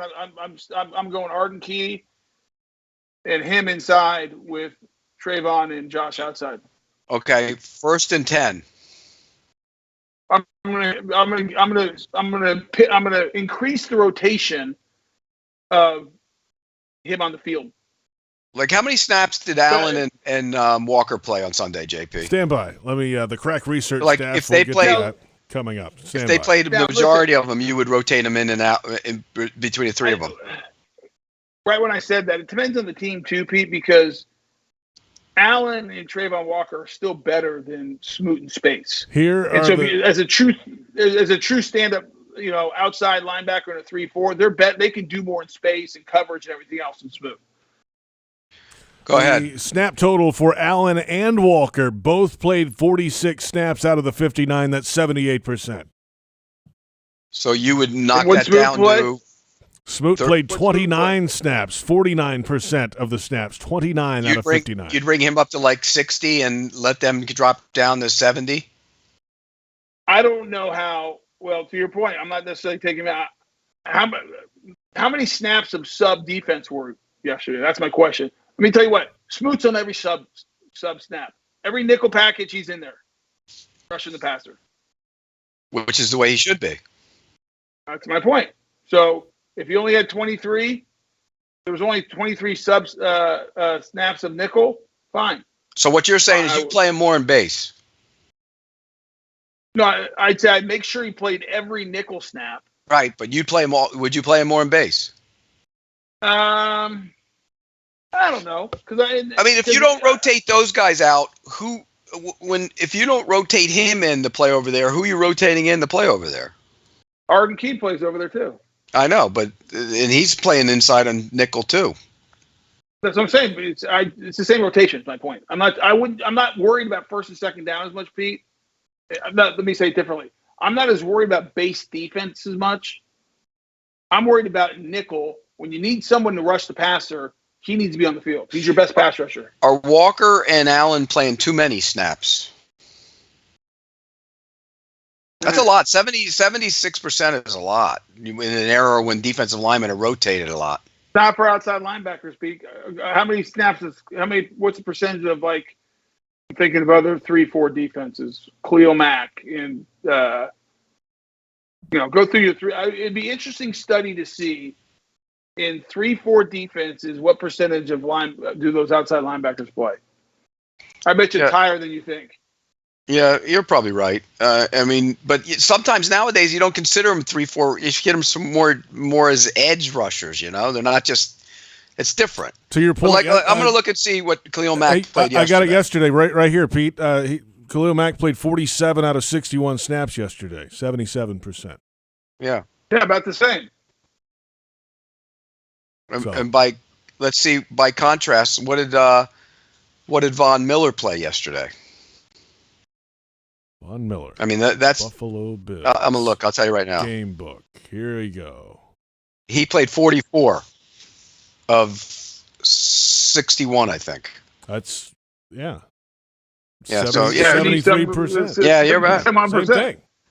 So then you wouldn't rotate him in more then. I said it nickel, Pete. Do you listen? He plays all the nickel snaps, basically. Does he? Does he play every nickel snap, or is it just on third and medium to long? That's what I want to go look at. That's my question. I don't know. It depends on how many nickel snaps there are. 23, so he played 44%. You're telling me that Jacksonville was only in nickel 44% of the time in a league that 65 to 70% of the snaps are in some sort of nickel defense because of the offensive three wide receiver sets? Well, so who are you taking off? That means you're going to take some of the big bodies out of there then. Yeah. Oh, I have no problem with that. I have no problem with that because he's a good football player and he pushes the pocket. Who doesn't push the pocket? I didn't watch the film yesterday, so I don't know. Roy Robertson Harris pushes the pocket a lot of the time. I thought he was pushing the pocket more effectively early in the season. He was really disruptive early. Yes, I would agree with you. Our next social media question, Fanatics fan question, HF audiophile. Tony, are you locking the game against Kansas City after yesterday's performance? No. It's pretty easy, JP. Negative. Pete, no, you're not locking the game. I think it's going to be a close game. I do too. But I have a hard time picking Jags over the Chiefs right now. They got to take the same mentality that the Titans took. Go smack them in the mouth, or you're not winning. Well, and this team's tough enough to do that, Pete. They got some tough dudes up front now. Yeah, it'll be really interesting. Now, here's the difference, though. The Jags offense will score against this Chiefs defense. They will. How much? I mean, if the Titans had a passer, they would have scored on them too, I think. That's my point, Pete. When you play that defense, it's really simple. If you block Chris Jones, you're gonna have success against them. Agreed. I think they will have a good plan for them. I think Doug Peterson, I've said it for 15 times on the show, I think he's one of the best play callers and play designers in the NFL. Except when he runs the reverse pitch to JaMychal Hasty. Okay. I saw that play. I'm like, what is he doing again with this? Play football. I think they're going to score. I think they're going to score points.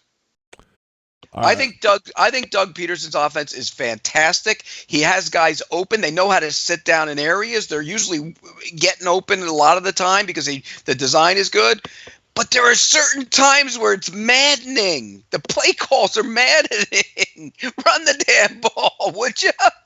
Right up the middle, go. What do you got to pitch it to Hasty? I think you're just being negative. No, I'm not. You agree with me. I can tell by the look on your face.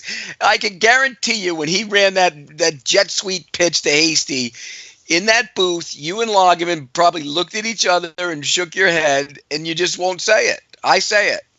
Actually, on that one, Pete, I'll be honest with you. No. I was okay with that. It was a poorly executed play. I threw it behind him because I don't think he knew how fast he was. Like, if that's executed, I think it's probably a first down. I watched it today. It's close. It would have been close. But I'm okay with that play. It was very poorly executed, though. I will say that he uses the whole field, the width of the field. That's what I like about him. Yeah. He puts his guys in space and gives his athletes a chance to make plays. I love that. But you got to admit there's been 4, 5, 6, 7 decisions when you look at them and you go, during the course of the season. Pete, you watch a lot of football. Tell me a game.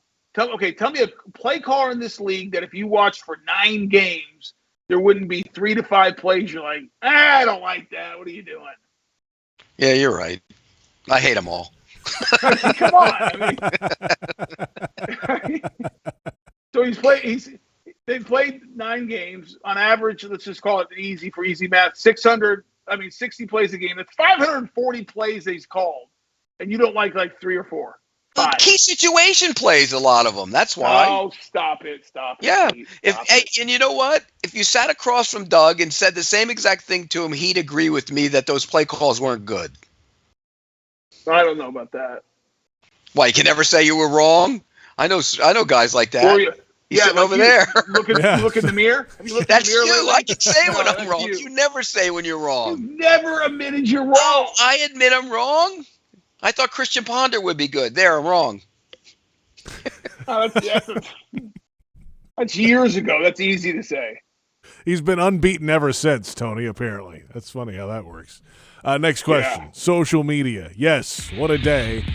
At Suffering Jag Fan is the most impressive thing this season the play of the O-line. It feels like they are a top 5 to 10 unit. Well, somebody said on this show at the beginning of the year that this would be a top 10 offensive line. I might have Is it a top 10 offense? Is it a top 10 offensive line? Go look at the rushing numbers and look at the sacks. What do you think, Pete? You want to get in some grades from the offensive line for the week? Pro Football Focus. Listen, we can do that. Go. Where are they ranked in giving up sacks, JP? I will find it real quick. Well, in the meantime, if you're watching on Jaguars.com, there are the defensive rankings, of course. The Jaguars are a very middle-of-the-pack group, but really good against the run. Top 10. That's offense. We're going to defense. Here they are. They're top 10 against the run, 7th in the NFL, middle of the pack overall. And we'll get to the sack totals. Yeah, they're not giving up many sacks, Tony. I'll give you that. It is not at all. Well, the ball gets out fast, too. Okay, hold on. How many sacks are they giving up? Hang on. I got to find it. What are they? What are they in the league? I got to find it. Hang on. I'll find it. And what are they in rushing offense? Rushing offense is top 10, right? Okay, top 10 rushing offense. Mm-hmm. How many sacks? The Jaguars so far this year have allowed a total of 16 sacks. That is the fourth best total, lowest total in the league. Okay, they're top 5 in protecting the quarterback and top 10 in rushing the football. I would say they're a top 10 offensive line, Pete. They're in the conversation for sure. Okay, let me go through the grades. How do you think, who was the highest graded one? You didn't watch the tape, but just take a guess. Yeah. I thought Cam Robinson played well. Outstanding. He's number one. Number one offensive lineman. And it's pretty significant. Number 2, Scherf. Okay. Number 3, Shatley. They thought Fortner struggled. I don't know why. And the lowest grade of all, and it's not even close, it's his lowest grade of the season, was Jawan Taylor. Well, the best player. Block one of the best pass rushers in football, too. And after watching the tape, I didn't think he was that bad. I didn't either. And it's not like they helped him a ton. They helped him at times. But there was a lot of one-on-ones that he was against Max Crosby, and I thought he held his own. You know, I will say this. Fortner is getting better. One thing he still doesn't do, he doesn't hold those blocks long enough. He'll make finish, Pete. He'll make a good block, Tony, and somehow, some way, his guy will come off and make the play. It's just if all he has to do, if he holds it, it's a great block. He doesn't hold them long enough. That's what you talk about the Titans. They hold them. It's called finishing. We talk about it in every offensive line room. Every offensive line coach talks about it. Every offensive lineman should have it stamped on their foreheads. If you want to be good and have a chance to be great, finish every block. Make it your mission to be on your guy when the whistle is done being blown. Not at the start. At the end of the whistle, you are attached to your guy. Good things will happen. It doesn't have to always be pretty, but be attached to your man. It'll be good. By the way, I had that number wrong. The Jags are second in the league in fewest sacks allowed, 12 this year. Thank you. Sorry. 12. My apologies. I thought you were high, Pete. I was a little high. Yep. Tony, I will say this. One thing that if they actually got better edge blocking from their tight ends, they'd really be a good running team because those guys struggle at times on the perimeter to block. Yeah, they're tight ends. That's what happens in this league. Well, I mean, like Ingram tries at it. He's just not good at it. Well, that's not his main job. He's a move tight end. I know, He's great in but the wing. you're asked to do it in certain situations. I get that. Hey, but he had an injury yesterday, didn't he? Yes. Did he have a back injury? Doug Peterson said he should be okay moving ahead today. That's what he said today. That's good news. Right. They only one. Rayshon Jenkins is in the protocol, still concussion protocol. Everybody else that was dinged up a little bit. Etienne came off for a minute. He should be good to go moving ahead too. So that was the update from the head coach. Let's get another question or two in on social media. At the other guy 299, Devin Lloyd's not been flashing like he was earlier in the year. Have you noticed anything on film with what's going on with him, or just rookie ups and downs? It was we briefly mentioned this earlier, but is there anything deeper? There were plays on Sunday where he flashed, like he made a nice splash play in the hold for a tackle for a loss. He made a good play on a pass defense. There's just not enough of him. He seems to get caught out of position at times. He's not great in pass coverage. I'm going to look and see what his grades look like because I don't think he was just okay. And if I look at their defensive grades from Sunday, he's one of the lowest rated guys. And his tackling, they had him as the lowest. That's been a problem for him, his tackling. Yeah. He's got the lowest rated tackle grade on the team Sunday, and his coverage was the lowest among anybody on Sunday. So he's struggling. I think his head's spinning a little bit. Yeah, I think I was going to say exactly what Pete said. I think he's struggling tackling. It's just not clean. He misses too many tackles. Call it what it is. And then he seems lost to me at times in coverage. Like in zone coverage especially. It's like he's not sure where he's supposed to be, it almost feels like. He's kind of drifts all over the place.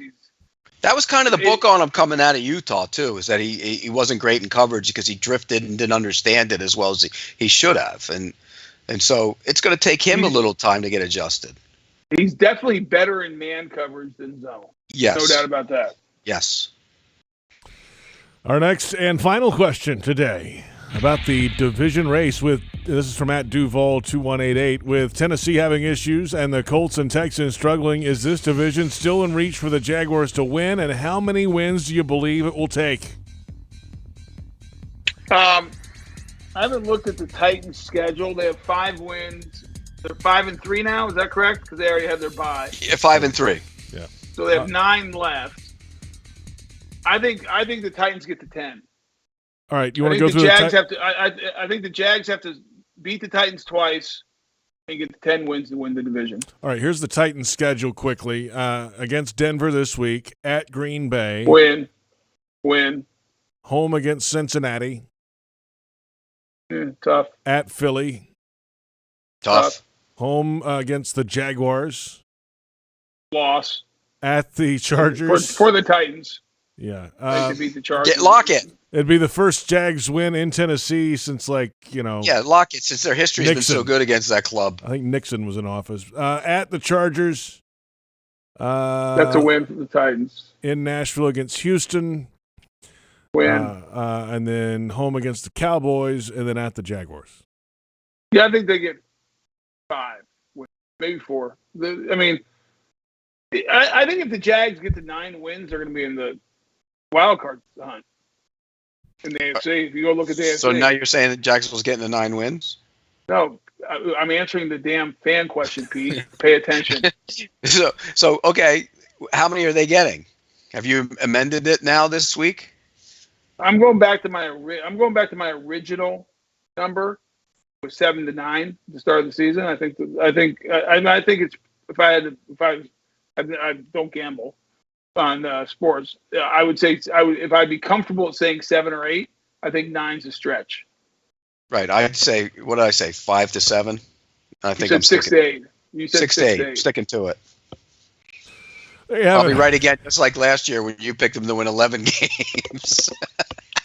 Didn't go so well. I did not pick them to pick 11. That's not true. You have to roll back the tape on that one. Roll it back, because I know that's not true.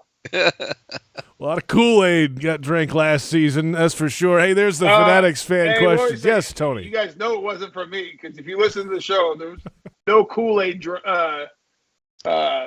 on this show between Pete and I. No, none. We're back in a moment. We'll go around the National Football League. Thanks for all the submissions today on Twitter. A lively group after a Jaguars win 27-20 over the Raiders. And it's Jaguars Happy Hour on the Jaguars Digital Network.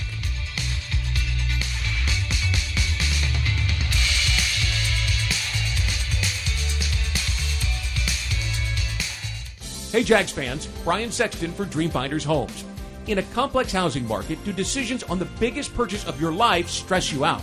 At Dreamfinders Homes, they can build the home of your dreams in one of their many communities in Northeast Florida. With a mortgage company in-house, they're here to assist you throughout the entire process. Choose from their wide range of single-family homes or townhomes from the 300,000s. Dreamfinders Homes specializes in homes built to fit your lifestyle. Call 904-590-2545 or visit dreamfindershomes.com. Hi, I'm Chef Justin Timnery, Florida's culinary ambassador. If you've enjoyed preparing fresh from Florida recipes, then you're going to love the Fresh from Florida Club. As a member, you'll be able to search and save delicious recipes, create custom menus, and ask me your cooking questions. Each month, you'll also get a list of what's in season, so you can make your family the freshest meals possible. It's free and easy to sign up. And best of all, you'll be supporting Florida's farmers, ranchers, and fishermen. Join the club at followfreshfromflorida.com today. Experience custom elegance for your home with new windows and patio doors from Renewal by Andersen. Right now, get 20% off windows and 20% off patio doors. Plus, no money down, no payments, and no interest for 18 months. This offer expires November 30th and restrictions apply. Renewal by Andersen, the official window and door replacement partner of the Jacksonville Jaguars. Visit rbafla.com. License number CGC 1527613. It's football season, and time to take your game to the next level with a Ford F-150 truck. Light up your tailgate with an available Pro Power onboard generator. And with an available 3.5-liter EcoBoost engine, you can tow just about anything you need to rule the stadium lot. Ford F-150, part of the F-Series lineup that have been the best-selling pickups for 45 straight years. Get to your local Ford store today. Proud sponsor of your Jacksonville Jaguars. At Five Star Credit Union, you inspire them to go the extra mile to meet your financial needs. That's why they offer Jaguars fans more banking options like better rates and no hidden fees. Their team is also dedicated to making the communities they serve stronger, volunteering their time and talents while donating millions to local nonprofits. Five Star Credit Union, ViStarCU.org. Go Jags! If the last couple years have taught us anything, it's to show the ones we love how much we care. That's why Pet Paradise calls you by name from the moment you arrive. Why our pack leaders know each and every friend you like to play with out on the turf. And that you like some snuggles before you fall asleep. The more we see and get to know you, the more you'll see how much you mean to us. Pet Paradise. It's a new day in pet care. The station that the Jaguars listen to, 1010XL. Home of the Jacksonville Jaguars.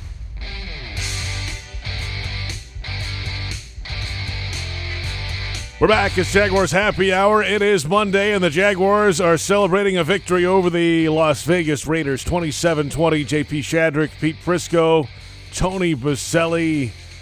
Let's go around the National Football League and get to some scores and some calls from yesterday. The Chargers over the Falcons, 20-17. The Dolphins beat the Bears 35-32, but Pete, Justin Fields running all over the place. It's the highest rush yardage total for a quarterback since at least 1940. Is that right? I mean, that's ridiculous. Yes, and he's getting better and better and better, by the way. And somebody asked me, one of the guys at my office asked me, who's the best quarterback in that draft class right now? I still think it's Trevor. But I always thought Justin Fields was number 2 in that class, and I think that's the case right now. It's playing out that way. He's number 2.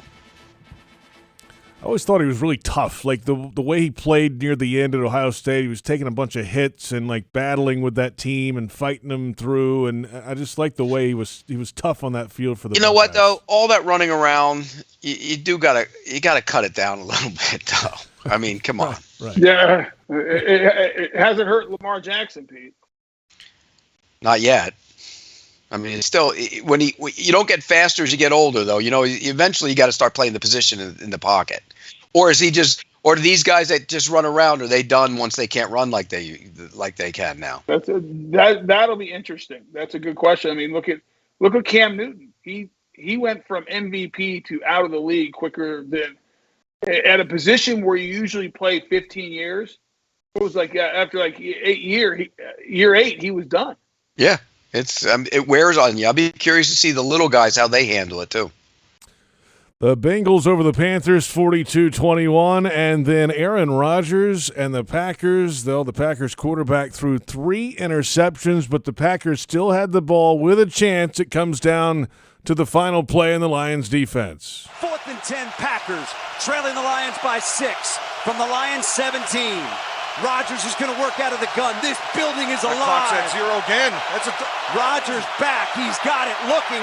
Pressure. Throws it up for grabs in the end zone. Incomplete. Ball game over. Boys, let's get out of here. 4-game losing streak over, and man, did this team need that. That is Dan Miller on WXYT-FM 97.1 The Ticket and the Detroit Lions radio network. And, boy, what's up with Aaron Rodgers? I mean, he threw 3 interceptions, and he didn't look good at all. They were on him. He can blame the receivers and the offensive line and everything else. Those were on him. The Packers stink. And like I said yesterday on one of our shows, I have my shovel out. I'm digging a hole. I'm ready to throw them in. They're done. They're finished. Their next 3 games, Dallas, Tennessee, at Philly. Goodbye. They're done. Yeah, they might not win one of those.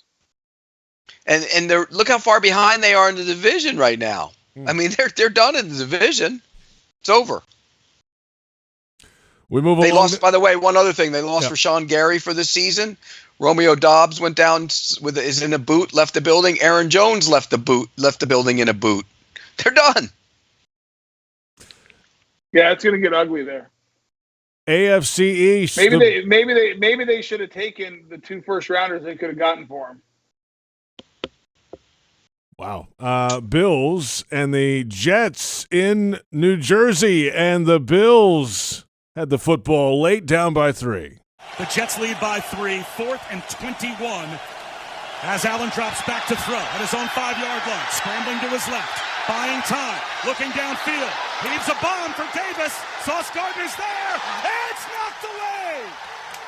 Sauce Gardner in position on Gabe Davis, knocks it away, and the Jets are going to take a knee and win it here at MetLife Stadium. Keeping receipts. Bob Wischusen on the 98.7 ESPN Jets radio network.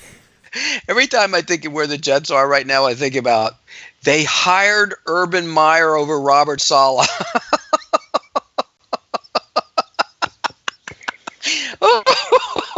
There's so much joy in that laugh, Tony. What is up? Oh my God! Think about that. I mean, listen, I'm happy where we are now. Doug Peterson is a joy and a great coach and a great person, and is building it the right way. So I'm very happy where we are. But Pete knows, and him and I talked about it. And I told him, if you would ask me who to hire 2 years ago, Robert Saleh was the best guy to hire. He would have been great here. He would have been outstanding. He's a hell of a football coach. He's a good leader. He's a good person. He's a good person too. Yep, and I really like Robert.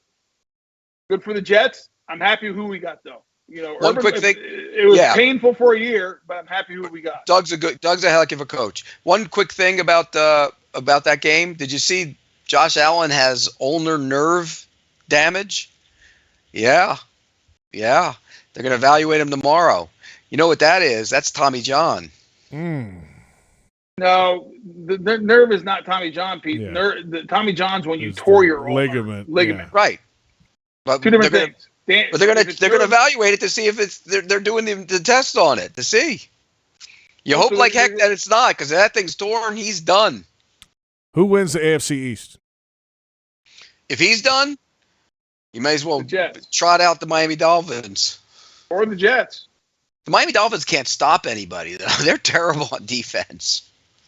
And the Jets can't. What about New England coming alive?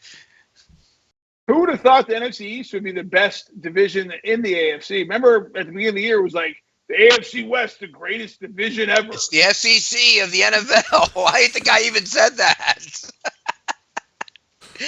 And I never thought the Broncos were going to be any good, but I thought the Raiders would be better than what they were, and I thought the Chargers would be better than what they were. Well, I always questioned the move by the Raiders because I thought going with Josh McDaniels is a 180. It's a departure from what got you to the playoffs last year, which was Rich Bisaccia, Gus Bradley, that staff that the players loved and they played hard for. Right. They don't like Josh McDaniels. Vikings over the Commanders 2017. The Seahawks can't lose. All of a sudden, they beat the Cardinals 31-21. And the Buccaneers and the Rams, Tom Brady does it again. Evans wide to the left. Here's the snap. In play action fake. Pass to the right side. Caught ball. Touchdown Tampa Bay. Buccaneers take the lead with 9 seconds. Kate Otten. Fire the cannons. Fire the cannons. Fire them again. It's great. Gene Decker off on the Buccaneers radio network. Brady over 100,000 passing yards in the game, guys. Well, I mean, they did nothing the entire game, and L.A. played one of the worst defensive plans I've ever seen at the end of that game. They gave them the sidelines the whole way down the field. But, Pete, in fairness, if Scotty Miller can catch, that game's over the drive before. True, but they really didn't do much that whole game. And the Rams are terrible, by the way. They can't. Every time Stafford goes back to pass, he's looking around to see who's going to blast them. They're awful up front. It's a bad team. One quick thing about the Bucs: they play Seattle this week. The game is in Germany. Seattle's got to go from Seattle to Germany for that trip. Think about that. That's brutal. Right. It's 11 hours. That's what it is. I'll get over it. Worldwide game now. Go play the football game, right? Get some sleep. Sleep on the plane. They're going to get whacked. You know, I used to say, hey, we used to say when on the teams I played on, Pete, we'll play in the parking lot. Let's go. We don't care where it is. Yeah, well, you don't have to travel 10 and a half hours to get to the parking lot.